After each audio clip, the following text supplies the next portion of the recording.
प्रवरा नदीपात्रातील काटवण परिसरात सुरू असलेला दारूचा अड्डा संगमनेर शहर पोलिसांनी उद्ध्वस्त केलाय।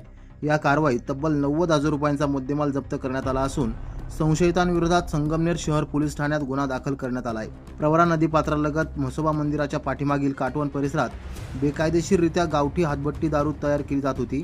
त्यानुसार पोलिसांच्या पथकाने घटनास्थळी धाड टाकत संपूर्ण अड्ड्यावर कारवाई केली।